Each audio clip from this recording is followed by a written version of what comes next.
দেখতে পাচ্ছ রেডি হয়ে বেরিয়ে তো পড়েছি, কিন্তু এখানে যে দেখতে পাচ্ছ বিষ্ণুদার সাইকেলে সামনের চাকাটা লিক হয়ে গেছে। দূর থেকে ভিউটা কিছুটা এরকম লাগছে। তো চলো প্রথমে তোমাদেরকে ঠাকুরটা দর্শন করা। গাইস এটা হচ্ছে ঠাকুর, দেখতে পাচ্ছ।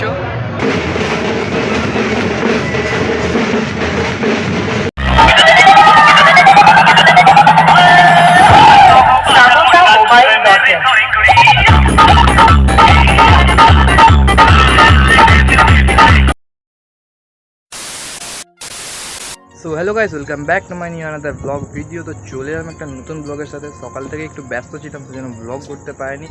আর এখন বাজে প্রায় 7:30টার ওপর। তো এই কিছুক্ষণ আগেই আমাদের প্ল্যান হলো পাশের গ্রামে একটা পুজো হচ্ছে, তো সেখানেই এখন আমরা যাব। দেখতে পাচ্ছ আমি পুরো রেডি হয়ে গেছি, বিষ্ণুদাদা নিচে রেডি হচ্ছে, আর সুপ্রভাত রেডি হয়ে গেছে, ও বাঁধে দাঁড়িয়ে আছে। তো দেখতে পাচ্ছ কীরকম কী লাগছে একটু কমেন্টে জানিয়ে দিও। আর চলো দেখা যাক কেমন কী হয় না হয়, ঠিক আছে। সব কিছু তোমাদের সাথে শেয়ার করবো, তো দেখতে থাকো, ব্লগটা কন্টিনিউ দেখতে থাকো। 15 minutes later. দেখতে পাচ্ছ রেডি হয়ে বেরিয়ে তো পড়েছি, কিন্তু এখানে যে দেখতে পাচ্ছ বিষ্ণুদার সাইকেলে সামনের চাকাটা লিক হয়ে গেছে, তা এখন ওটাকে ঠিক করছি আমরা। আর এই যে ঘেমে পুরো চান করে যাচ্ছি, ঠিক আছে। আর এর জন্য আরও অনেক লেট হয়ে গেছে, এখন প্রায় 8:30 মতো বাজছে। আর এইখানে দেখতে পাচ্ছ আমার কেডিএমটা রাখা আছে। চলো এখন আর করছি না, দেখা হচ্ছে সব কিছু হচ্ছে। আর সুপ্রাত কিছু বলবি? সবাই লাইক করো। আর এর স্টাইলটা দেখো, খালি একদম লেভেলের লাগছে, লেভেলের। কিছু বল এরকম থামস আপ। গাইস প্রায় 1-1.5 কিলোমিটার মতো সাইকেল চালিয়ে চলে এসেছি, আর কিছুটা গেলেই আমাদের গন্তব্যে পৌঁছে যাবো। আর এখন আমরা এখানে কিছুক্ষণ দাঁড়িয়েছি, মানে এখানটা একটু হাওয়া দিচ্ছে, এখানটা একটু দাঁড়িয়ে রেস্ট নিচ্ছি। কারণ দেখতে পাচ্ছ গরমে কী অবস্থা হয়েছে, পুরো ঘেমে চান করে গিয়েছি। তো তারপরে গিয়ে তোমার সাথে মানে একদম ঠাকুরতলায় কথা হচ্ছে, ঠিক আছে। একদম একটু স্কিপ না করে দেখতে থাকো, আর এই ব্লগে পুরো হেভি মজা হবে, দেখতে থাকো। সো গাইস ফাইনালি পৌঁছে গেছি, আর দেখতে পাচ্ছ দূর থেকে ভিউটা কিছুটা এরকম লাগছে।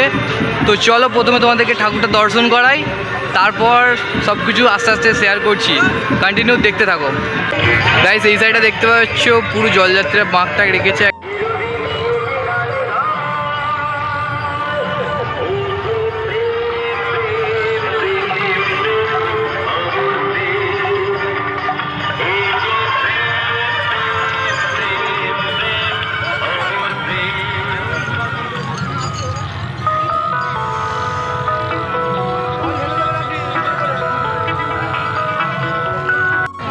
এটা হচ্ছে ঠাকুর, দেখতে পাচ্ছ। আর এখানটা প্রচণ্ড ভিড় আছে ঠাকুর মন্দিরটার কাছে। এখনও জল ঢালা চলছে, ঠিক আছে, জলযাত্রীদের জল ঢালা চলছে। আর এই সাইডে দেখো পুরো এরকম লাগছে। 2000 years later. গাইস দেখতে পাচ্ছ এখানে এখন বেদিটাকে ফুল দিয়ে সাজানো হচ্ছে, কিছুক্ষণ পরেই পুজো আরম্ভ হবে, ঠিক আছে।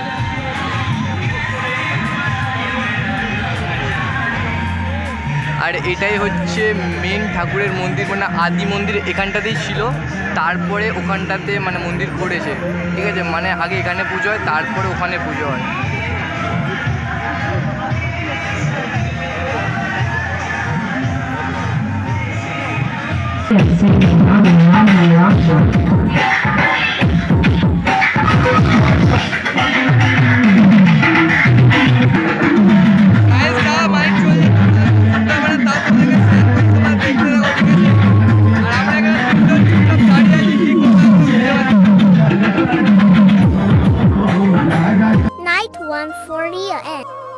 গাইস এখন বাজছে প্রায় 1:45, আর এখানে দেখতে পাচ্ছ পুজো আরম্ভ হয়ে গেছে।